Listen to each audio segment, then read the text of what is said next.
The transport ship Meridian's Hope shuddered as it crashed through the atmosphere of Cathera Prime, its hull screaming against alien winds. Emergency alarms wailed through the corridors as Lieutenant Commander Sarah Chen fought to maintain control of the dying vessel. Behind her, the evacuation pods had already launched, carrying the remaining crew to safety. All except one. "Maya!" Sarah shouted over the chaos, her hands dancing across sparking control panels. "Get to the escape pod now." 12-year-old Maya Chen pressed herself against the bulkhead, her dark eyes wide with terror, but determined. The thin girl clutched a datapad containing her mother's research on xenobiology, the only family she had left after the war claimed her father. "I'm not leaving you, Mom." The ship bucked violently, throwing them both against the walls. Through the cracked viewport, Maya caught her first glimpse of Cathera Prime. Massive crystalline spires jutted from purple landscapes, while creatures the size of buildings moved between them like living mountains. This was a world where evolution had taken a different path, where predators ruled supreme and nothing resembling human civilization existed. "Listen to me carefully," Sarah gasped, blood trickling from a gash on her forehead. The console sparked and died under her hands. "The pod systems are failing. We're going down hard. When we crash, you run. Find shelter. Use everything I taught. You about survival." Maya nodded, though her heart hammered against her ribs. Her mother had trained her well during their years traveling between research stations. She knew how to read weather patterns, identify edible plants, and most importantly, how to observe predator behavior. But this world was unlike anything they had studied. The ship struck the surface with tremendous force, carving a burning furrow through the alien landscape. Metal screamed and twisted as the vessel broke apart. Maya felt herself thrown forward, then darkness claimed her. She awoke to silence. The acrid smell of burning electronics filled her nostrils. Her body ached in places she didn't know could hurt, but she was alive. Somehow she had been thrown clear of the worst destruction, landing in a patch of strange, cushioning moss that had absorbed most of the impact. "Mom," Maya called weakly, struggling to sit up. The wreckage of the Meridians, Hope lay scattered across a valley between towering rock formations. Steam rose from twisted metal and small fires burned throughout the debris field. "Mom!" Her voice echoed off the canyon walls, but no response came. Maya forced herself to stand, ignoring the pain in her left arm. She had to find her mother. She had to find anyone. For 3 hours, she searched through the wreckage, calling out constantly. She found emergency supplies, scattered research data, and pieces of equipment, but no survivors. The realization crept in slowly, like ice forming in her veins. She was alone on an alien world. As the alien sun began to set, casting long purple shadows across the landscape, Maya heard the first roar. It came from somewhere high above, echoing off the canyon walls with such power that small rocks tumbled from the cliffs. Then came another roar from a different direction, and another. They were coming to investigate the crash. Maya grabbed what supplies she could carry and made her way toward a cluster of fallen boulders near the canyon wall. The hiding spot was cramped but offered protection on 3 sides. She settled in just as the first creature appeared at the canyon's rim. Even in the dying light, she could see it was massive. 4 legs thick as tree trunks supported a body covered in armored plates. Its head was elongated, filled with teeth designed for tearing through the toughest materials. When it lifted its head to scent the air, Maya realized this thing stood nearly 30 feet tall. It was a perfect killing machine, evolved over millions of years to dominate this hostile world. More creatures arrived. Some walked on 2 legs, others on 4 or 6. All were enormous, all were clearly predators, and all were investigating the strange new scents that had invaded their territory. Maya pressed herself deeper into her hiding spot, barely daring to breathe. The largest creature, the 4-legged giant, made its way down into the canyon. Its movements were surprisingly graceful for something so massive. Maya watched as it approached the largest piece of wreckage, the section that had contained the bridge. Her heart stopped as she realized her mother might still be trapped inside. The creature's massive head disappeared into the twisted metal. Maya heard the sound of tearing steel, then a low rumble that might have been disappointment. When the beast emerged, it carried something in its jaws. Maya's blood turned to ice as she recognized the torn fabric of her mother's uniform. The creature dropped the cloth and lifted its head, letting out another earth-shaking roar. This one sounded different from the first, less curious, more territorial. It was claiming this place, marking the crash site as its domain. As the night deepened, more predators arrived. Maya counted at least 12 different species, all drawn by the disturbance. They moved through the wreckage with the confidence of apex hunters, investigating every scent, every piece of debris. Some fought briefly over choice pieces of salvage, establishing dominance through displays of raw power. Maya realized she was witnessing something remarkable. These creatures weren't just mindless beasts. They had social structures, hierarchies, and complex behaviors. Her mother's research had prepared her to recognize the signs, the way the smaller predators deferred to the larger ones, how they communicated through various calls and body language, the ritualized nature of their conflicts. This was civilization of a sort, just not one humans would recognize. The four-legged giant seemed to be the dominant presence. Other creatures gave it a wide berth, and when it claimed the central part of the wreckage as its territory, none challenged the decision. Maya found herself studying its behavior intently, the way her mother had taught her to observe any new species. Hours passed. The alien predators continued their investigation, but gradually they began to lose interest in the cold metal and burnt electronics. One by one, they departed to return to their hunting grounds. Only the giant remained, settling down near the largest piece of debris like a guard dog protecting its prize. Maya knew she couldn't stay hidden forever. Her water would run out in 2 days, her food in perhaps 4. The emergency beacon in her pack might bring rescue, but it could also draw unwanted attention. She was a 12-year-old girl, alone on a world where creatures the size of buildings considered her species nothing more than potential prey. But as she watched the giant predator, in the moonlight an impossible idea began to form.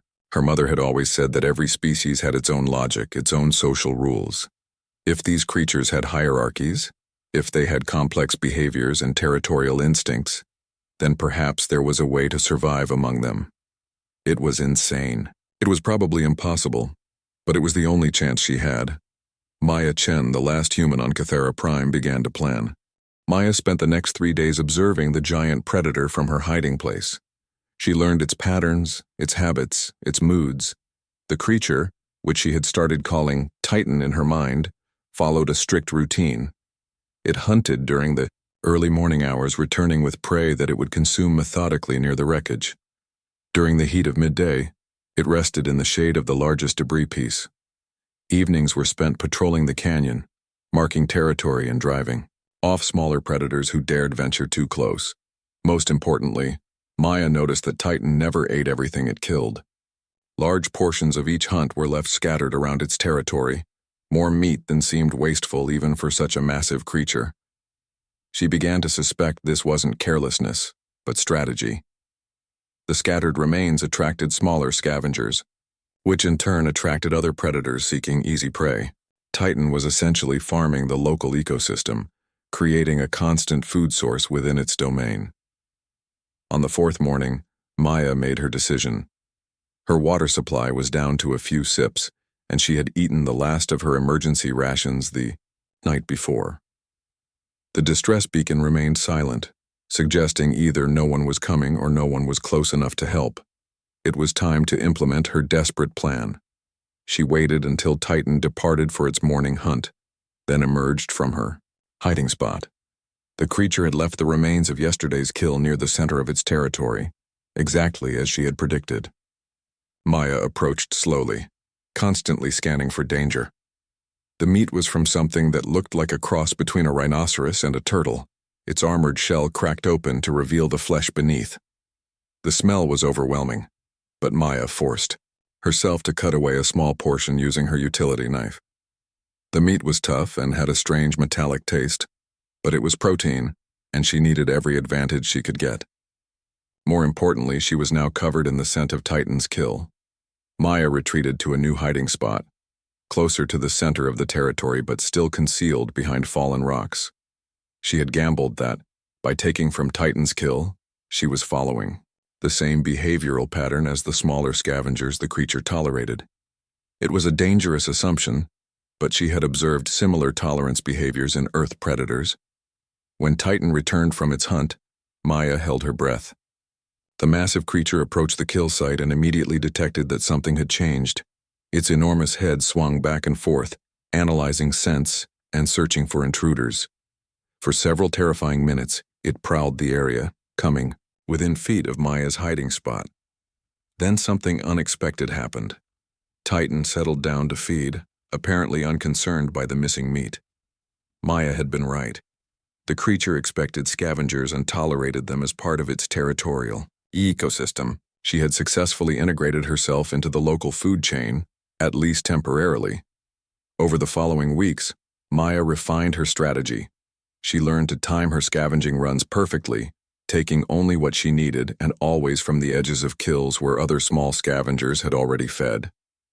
She discovered which parts of different prey species were safest for human consumption, and which should be avoided. Most critically, she began to understand the complex social dynamics that governed Titan's territory. The giant predator wasn't alone. Other creatures regularly visited its domain, following intricate protocols of submission and negotiation. Smaller pack hunters would approach with specific body language, essentially requesting permission to hunt in the area. Flying predators would circle at particular altitudes, waiting for acknowledgement before descending to feed on scraps. Even other massive predators would engage in ritualized displays of strength, either challenging Titan's dominance or acknowledging its superiority. Maya realized she was witnessing something unprecedented in xenobiology. These creatures had developed a complex society based entirely on predator-prey relationships and territorial hierarchies. There were rules, customs, and even what could be interpreted as diplomatic protocols. It was a civilization built on strength and respect for power, utterly alien to human sensibilities but undeniably sophisticated. The breakthrough came when Maya encountered her first direct challenge. A pack of wolf-like creatures, each the size of a small car, entered Titan's territory during one of the giant's hunting expeditions. They discovered Maya's scent trail and began tracking her with deadly efficiency. Maya had nowhere to run. The pack had cut off her escape routes and she was too far from her usual hiding spots. As the lead predator rounded the rocks where she sheltered, Maya made a decision that would change everything. Instead of running or fighting, she did something no human had ever done on Cathara Prime. She submitted. Maya dropped to her knees and lowered her head, mimicking the submission postures she had observed smaller creatures use when encountering Titan. The pack leader paused, clearly confused by this strange behavior from an unknown creature. It approached slowly, warily, trying to assess whether this was prey or something else entirely. The standoff lasted for what felt like hours but was probably only minutes. Then Titan's roar echoed through the canyon, announcing the giant's return from its hunt. The pack immediately shifted their attention, recognizing the call of the territory's dominant predator. The lead wolf looked between Maya and the approaching sound of Titan's footsteps, calculating risks. When Titan appeared at the canyon entrance, the pack made their choice. They retreated but slowly, maintaining their dignity while acknowledging the superior predator's claim to this territory and everything in it, including Maya. Titan approached the area where the confrontation had occurred. Its massive head swept back and forth, reading the scents and signs left behind. When its gaze fell on Maya, still kneeling in submission, something remarkable happened. The giant predator studied her for a long moment, then issued a low, rumbling sound that Maya had learned to associate with territorial acknowledgement. In that moment, Maya Chen became something unique in the galaxy. A human accepted into an alien predator hierarchy. Not as prey, not as a threat, but as a subordinate member of Titan's territory. She belonged here now, under the protection and authority of one of Cathara Prime's apex predators. The relationship evolved quickly after that. Maya began following Titan on its patrols, always maintaining proper distance and submission postures. She learned to interpret the subtle signals the creature used to communicate with other predators, essentially becoming fluent in the universal language of dominance and respect that governed this world. Other predators began to recognize her as well. She was Titan's creature, under the giant's protection and authority. Some tested this relationship approaching Maya when Titan was absent, but the giant always returned at the crucial moment. Word spread through the complex network of territorial relationships that governed the local ecosystem. Maya discovered she had advantages that Titan lacked. Her small size allowed her to access areas the giant couldn't reach, finding resources and information that proved valuable. Her human intelligence let her solve problems in ways that impressed even the sophisticated predators of Kythera Prime.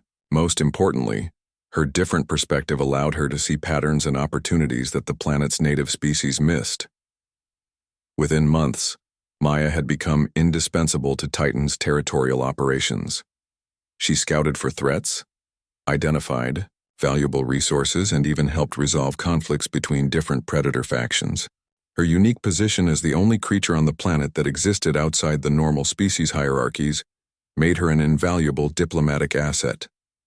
But Maya's ambitions extended far beyond simple survival. As she learned more about the complex society of Kythera Prime's apex predators, she began to see possibilities that went beyond anything these creatures had imagined. She was human, and humans had gifts that even the most perfect predators couldn't match. Intelligence, adaptability, and most dangerous of all, the ability to think beyond the immediate hierarchy and imagine entirely new forms of power. 2 years had passed since the crash, and Maya had grown from a terrified child into something the universe had never seen before. Now 14, she moved through Kythera Prime's dangerous landscape with the confidence of a native, her body lean and powerful from constant survival challenges. Her clothes had long since been replaced by practical gear crafted from the hides and materials of the world around her. But more importantly, her mind had adapted to think like the apex predators she lived among. The transformation hadn't been just physical. Maya had learned to communicate in the complex language of roars, postures, and scent markers that governed predator society. She could read territorial boundaries as clearly as street signs, interpret the subtle power dynamics between different species, and navigate the deadly politics of a world where strength determined everything. Titan had grown to trust her completely. The massive predator now relied on Maya's intelligence and unique perspective for strategic decisions. When territorial disputes arose, Maya served as an advisor, helping Titan choose between direct confrontation and more subtle approaches. Her human ability to think several moves ahead had proven invaluable in the chess-like game of predator politics.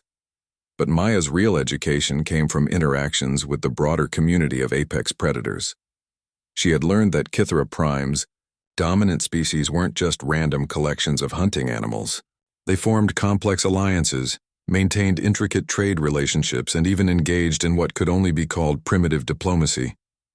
The Crystalline Peaks region, where Maya had crashed, was controlled by 5 major predator factions. Titans' territory was just one piece of a larger puzzle that included the shadow maws of the eastern valleys, massive pack hunters with intelligence rivaling Earth's dolphins. To the south prowled the steelclaws, solitary predators whose metallic exoskeletons made them nearly invulnerable. The northern mountains belonged to the stormwings, flying predators whose electric organs could generate devastating lightning attacks. Most dangerous of all were the void hunters of the western canyons, creatures so perfectly adapted for killing that they seemed to bend light around their bodies. Each faction controlled specific resources and hunting grounds, maintaining a delicate balance of power that had existed for millennia. Trade occurred through complex rituals of exchange, with weaker predators serving as intermediaries. Conflicts were resolved through formal challenges that followed ancient protocols. It was, Maya realized, a functioning civilization built entirely around the concept of evolutionary superiority. The first opportunity to test her growing influence came when water sources began failing across the region. A severe drought had struck Kythera Prime, forcing all 5 factions to compete for the dwindling supplies in the mountain springs. Traditional territorial boundaries became meaningless when survival was at stake, and violent conflicts erupted as desperate predators fought over every remaining water source. Maya watched the situation develop with growing alarm. She had survived by understanding and adapting to the existing power structure, but that structure was collapsing under environmental pressure. Unless something changed, the region would descend into total warfare, with casualties that would devastate the entire ecosystem. The solution came to her during one of Titan's patrols through the disputed borderlands. Maya observed how the different factions approached water collection, noting the inefficiencies and redundancies in their methods. Each group jealously guarded its own sources while remaining ignorant of opportunities just outside their territorial boundaries. Her human perspective allowed her to see patterns that the predators, locked into their traditional thinking, couldn't recognize. Maya proposed something revolutionary to Titan, a temporary alliance between all 5 factions to share water resources efficiently. Instead of fighting over individual springs, they could coordinate their collection efforts to maximize the benefit for everyone. It was a concept completely foreign to predator thinking, which typically saw every interaction as a zero-sum competition for dominance. Titan's initial reaction was skeptical. The idea of cooperating with rival factions violated every instinct the giant predator possessed. But Maya had learned to present her ideas in terms that apex predators could understand. She framed the proposal not as cooperation, but as a demonstration of superior strategic thinking that would establish dominance over the other factions through intellectual superiority rather than brute force. The first diplomatic meeting in Cathera Prime's recorded history took place at the Neutral Stones, a rocky outcropping that marked the intersection of all 5 territories. Maya had convinced Titan to call the gathering, but she knew the real challenge would be getting the other faction leaders to listen to proposals from what they saw as a subordinate creature. The Shadowmaw Alpha arrived first, leading a pack of 12 massive hunters through the morning mist. Their leader was a creature of impossible grace and menace, moving with liquid fluidity despite its enormous size. Maya had studied Shadowmaw behavior patterns extensively and knew they valued cunning and pack coordination above raw strength. Next came the Steelclaw representative, its metallic hide gleaming in the sunlight. These solitary hunters rarely interacted with other species except during formal challenges, making their participation in any group activity extremely unusual. Maya noted the creature's defensive posture and realized it was deeply uncomfortable with the social dynamics required for negotiation. The Stormwing delegation descended from above in a spectacular display of aerial prowess. Their leader's wings generated visible electrical fields, a clear threat display designed to establish dominance through superior mobility and destructive capability. Maya recognized the behavior as primarily ceremonial, intended to maintain face while acknowledging the legitimacy of the gathering. Most impressive was the arrival of the Void Hunter representative. The creature seemed to materialize from shadows that shouldn't have existed in the bright daylight, its light-bending abilities making it difficult to focus on directly. Maya felt a chill of primitive fear despite her years of experience with apex predators. Void Hunters were living weapons, evolved to a degree of lethality that bordered on the supernatural. The initial posturing and territorial displays lasted for hours. Each faction leader needed to establish their credentials and demonstrate that they weren't attending from a position of weakness. Maya remained in the background, observing and analyzing, waiting for the right moment to present her proposal. When the formal negotiations began, they quickly devolved into the kind of ritualized aggression that typically preceded territorial warfare. Each leader demanded priority access to water sources within their traditional hunting grounds, completely ignoring the reality that those sources were rapidly disappearing. The meeting was on the verge of collapse when Maya made her move. She stepped forward from her position behind Titan, violating every protocol of predator hierarchy. The assembled faction leaders turned to stare at this small creature that had dared to interrupt their negotiations. For a moment, violence seemed inevitable. Then Maya began to speak, not in human words, but in the complex combination of sounds, gestures, and scent markers that comprised the universal predator language. She addressed each faction leader individually, acknowledging their strength and territory while proposing a radical new framework for resource allocation. Instead of competing for existing water sources, she suggested they could work together to access resources that none of them could reach individually. Her geological surveys had revealed underground springs in the deep canyon systems, water sources that required coordinated effort to reach. By combining their unique abilities, they could tap into resources that would sustain all 5 factions. Through the drought, the proposal was met with suspicious silence. Maya pressed on, explaining how each faction's specialized skills could contribute to the project. Shadow Maw pack coordination could organize the complex logistics. Steel Claw durability could handle the dangerous excavation work. Stormwing mobility could provide aerial reconnaissance and transportation. Void Hunter stealth abilities could scout for optimal drilling sites without alerting competing predators from distant regions. Most importantly, Maya emphasized that this wouldn't be cooperation between equals. It would be a demonstration of superior evolutionary strategy that would establish their collective dominance over less intelligent predator groups throughout the continent. They wouldn't be sharing resources out of weakness, but claiming new resources through intellectual supremacy. The Shadow Maw Alpha was the first to respond, recognizing the strategic advantages of the proposal. Pack hunters understood the value of coordinated effort better than the more solitary species. The others followed slowly, each finding ways to frame participation in terms that preserved their dignity and territorial instincts.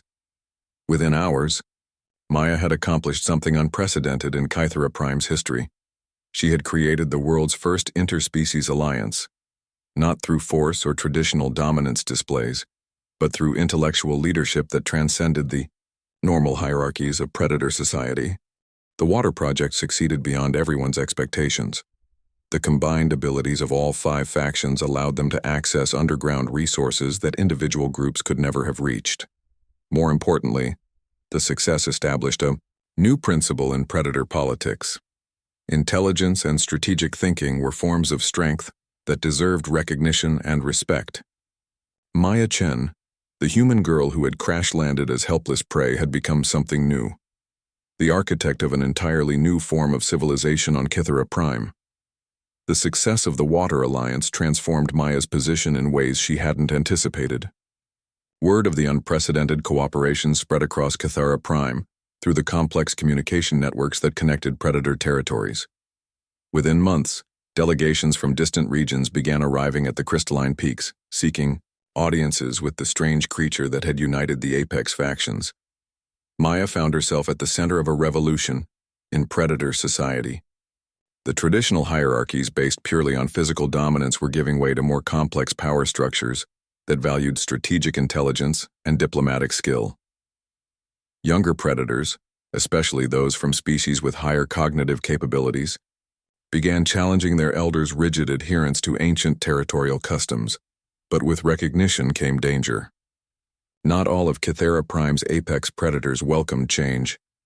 The Bone Reapers of the southern deserts, ancient creatures whose society had remained unchanged for millions of years, viewed Maya's influence as a threat to the natural order.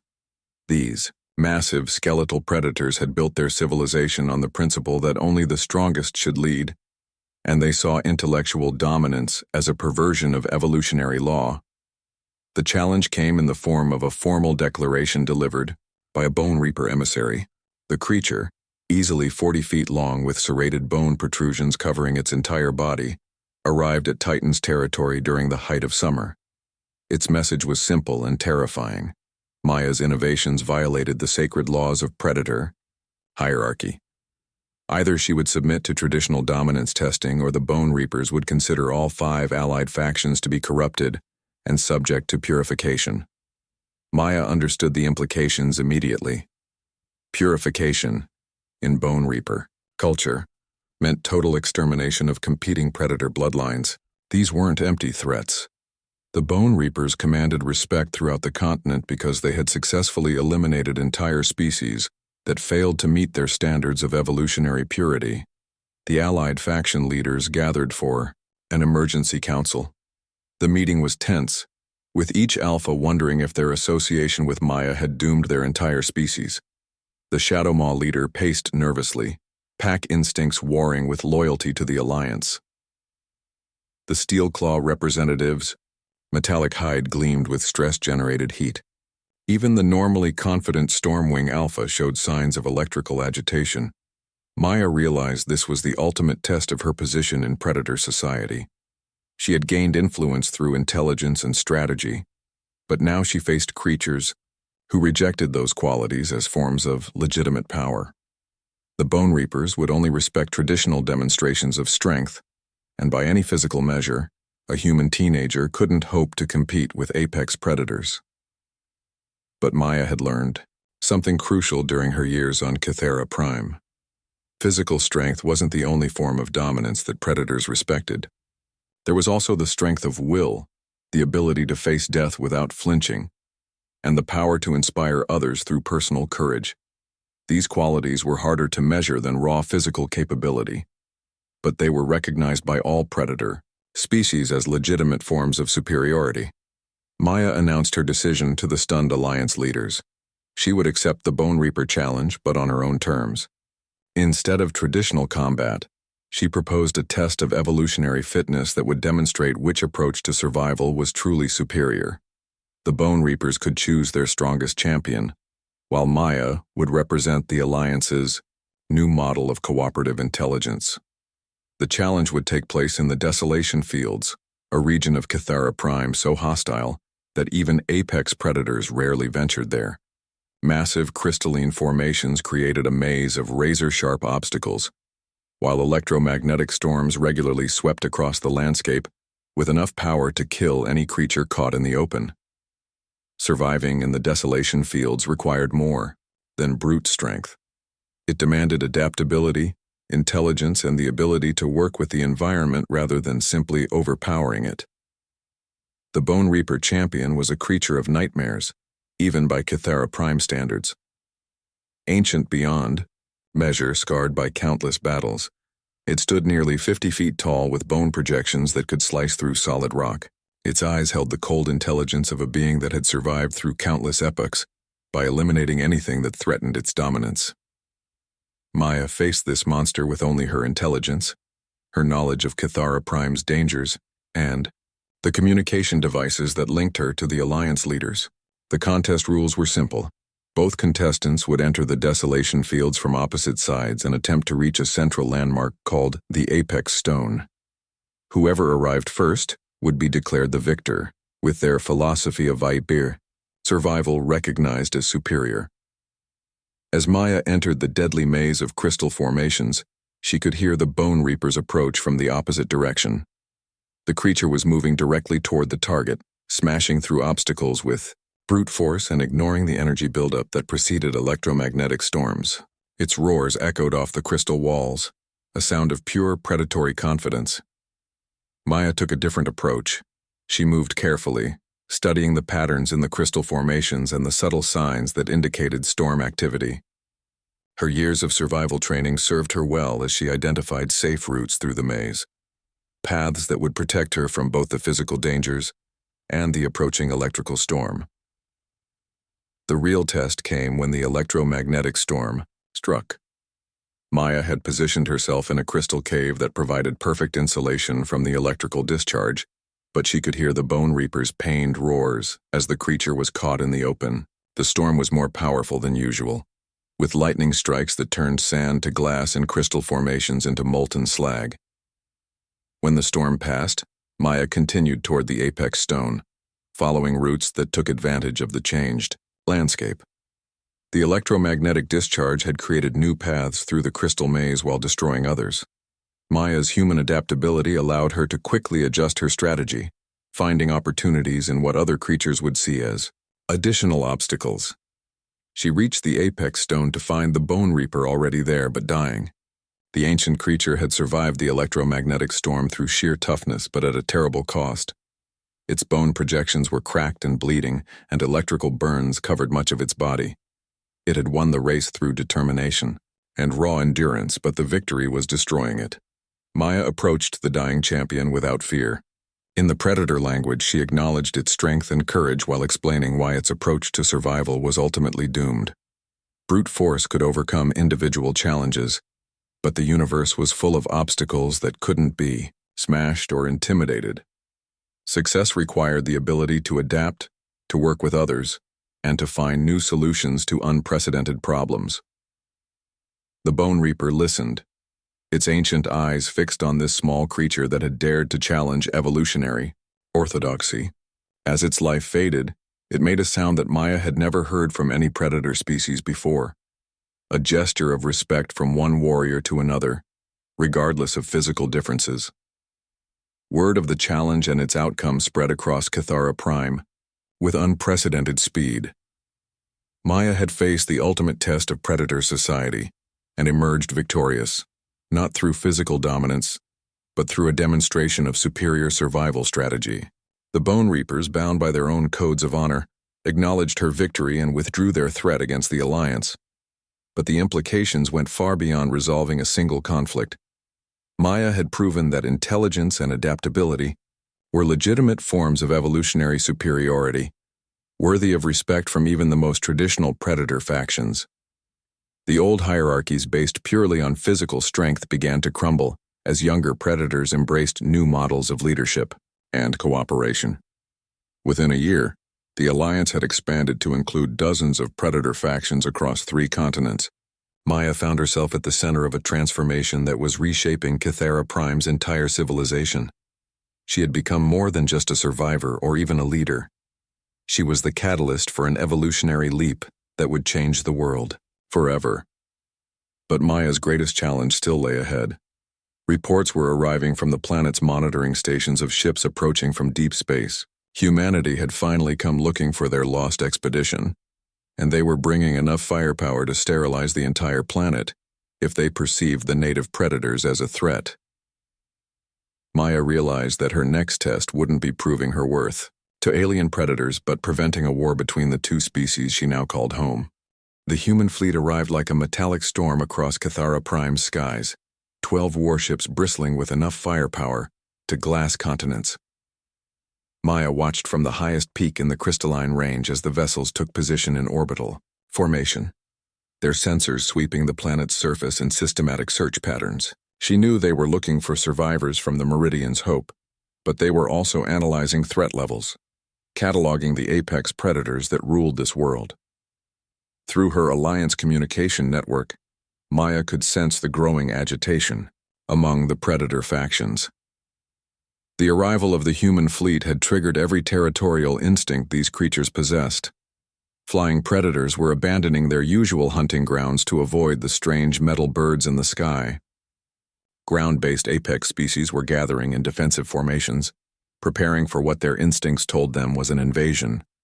Most concerning were the reactions from the more aggressive factions. The Void Hunters had begun using their light-bending abilities to mask massive troop movements, while the Bone Reapers were sending scouts toward the projected landing zones. Even the Alliance members showed signs of stress, their cooperation strained by primitive fears of the unknown threat from above. Maya realized she had perhaps days before the situation spiraled into catastrophic violence. The human military would interpret predator defensive preparations as signs of hostile intent, while the predators would see any human landing as territorial invasion. Both sides were following logical protocols that would inevitably lead to mutual destruction. The first human shuttle touched down 3 days later in what the orbital sensors had identified as a relatively safe clearing. Maya watched from concealment as a standard military survey team emerged, their powered armor gleaming in Cathara Prime's purple sunlight. These were soldiers, not researchers, equipped for combat rather than scientific investigation. The team's leader was a woman Maya recognized from her mother's research files, Colonel Patricia Vasquez, a veteran of the Centauri conflicts and specialist in hostile environment operations. Vasquez had a reputation for thorough preparation and aggressive responses to potential threats, qualities that made her excellent for military operations, but potentially disastrous for first contact situations. Maya observed as the survey team established a defensive perimeter and began their systematic exploration of the crash site. They moved with professional efficiency, but also with the constant alertness of soldiers expecting attack. Every unusual sound or movement triggered weapon systems and their heavy equipment was designed for maximum destructive capability rather than diplomatic contact. The crisis began when the survey team discovered evidence of the original crash survivors. Maya's heart clenched as she watched soldiers examine the torn fabric and scattered personal effects that marked her mother's final resting place. Colonel Vasquez's voice carried clearly across the canyon as she reported the findings to the orbital command. Confirmed casualties at the primary crash site. Evidence suggests scavenger activity, possibly hostile indigenous life forms. Recommend immediate threat assessment and sterilization protocols if necessary. Maya knew what those words meant. The human military was preparing to classify Cathera Prime's predators as dangerous pests, to be eliminated rather than intelligent beings worthy of contact. The soldiers were interpreting normal predator behavior through the lens of their own assumptions, seeing malice where there was only natural ecological processes. The situation deteriorated rapidly when Titan appeared. The massive predator had been monitoring the human intrusion from a distance, following the same investigative protocols it used for any new presence in its territory. Titan's approach was actually quite restrained by predator standards, but to the human soldiers it appeared as a coordinated attack by a creature the size of a building. Contact. Massive hostile approaching from the North Canyon. Estimated mass, over 50 tons armed with natural weapons. Engaging defensive positions. Maya watched in horror as the survey team opened fire with military-grade plasma weapons. The energy bolts struck Titan's armored hide, causing painful but not critical injuries. The giant predator roared in confusion and pain, backing away from this incomprehensible attack but maintaining its territorial stance. More predators were responding to Titan's distress calls. Maya could see Shadow Maw pack scouts observing from the canyon rims, while Stormwing flyers circled at high altitude. The electromagnetic signatures from agitated Stormwings would soon register on human sensors as weapons charging, triggering even more aggressive responses. Maya realized she had perhaps minutes before the situation became irreversible. Once the shooting started in earnest, both sides would be locked into combat reflexes that would override any possibility of rational communication.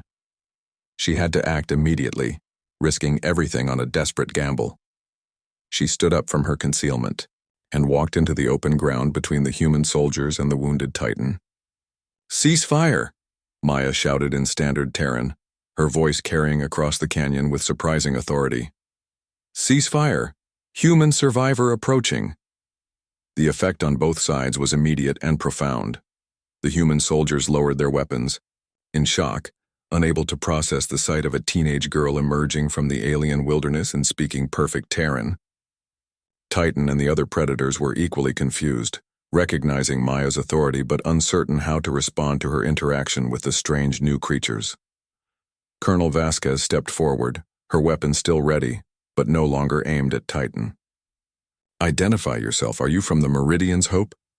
Maya Chen, daughter of Lieutenant Commander Sarah Chen, xenobiology specialist, Maya replied, maintaining the formal military tone she remembered from her childhood. "I've been surviving on this planet for 4 years with the assistance of the local indigenous populations." The word indigenous was carefully chosen. It implied intelligence and legitimate territorial rights rather than simple animal behavior. Maya could see Vasquez processing the implications. Her military training warring with the evidence of apparent cooperation between human and alien predators. "These creatures assisted your survival?" Vasquez asked, her voice carefully neutral. "They appear to be apex predators, potentially hostile to human presence." Maya stepped closer to Titan, placing her hand against the giant predator's wounded flank in a gesture of obvious trust and affection.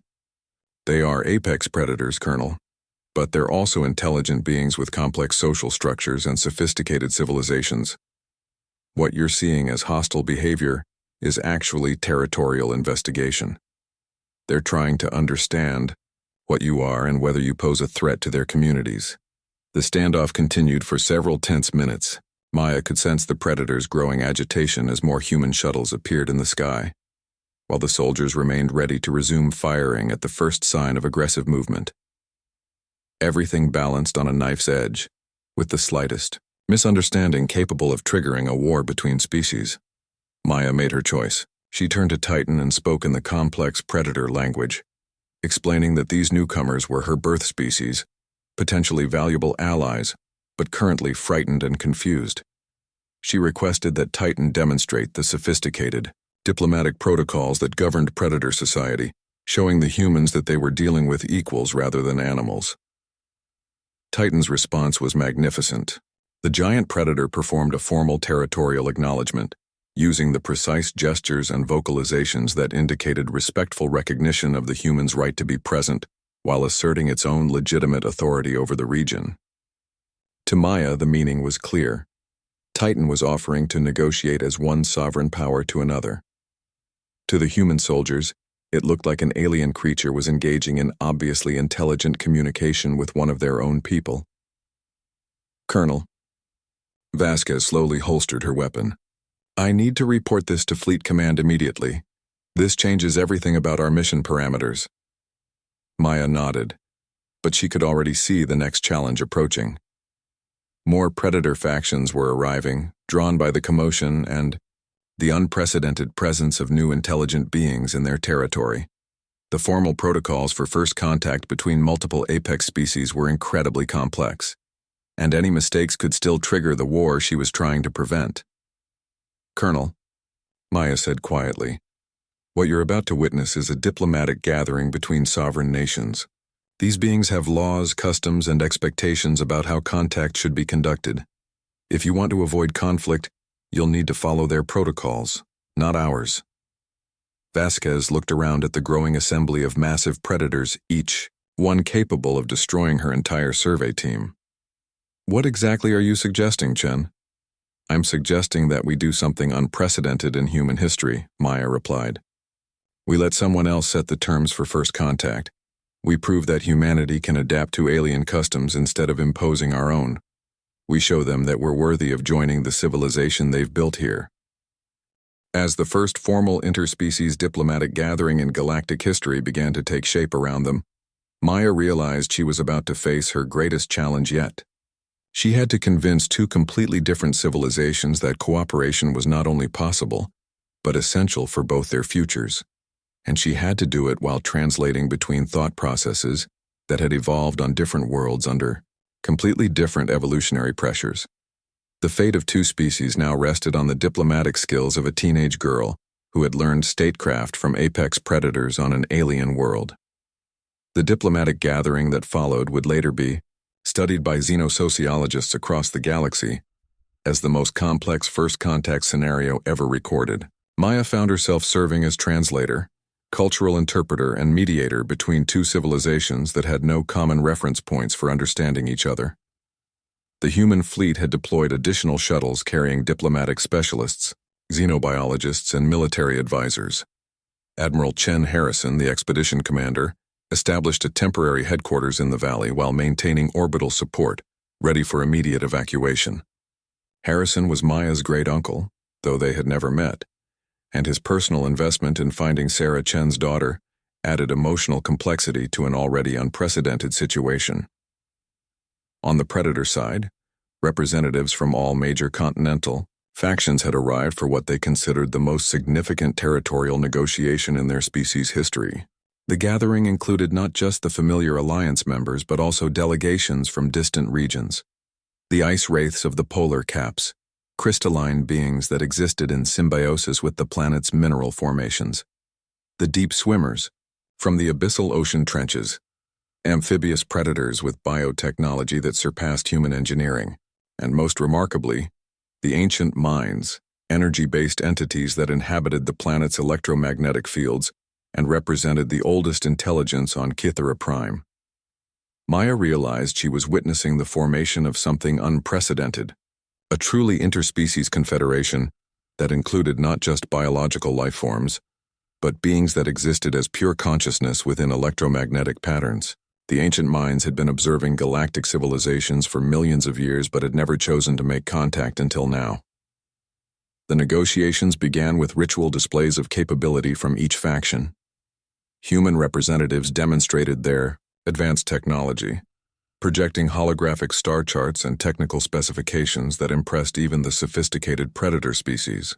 The predators responded with their own demonstrations of biological engineering, environmental manipulation, and the complex social coordination that allowed dozens of apex species to coexist on a single world.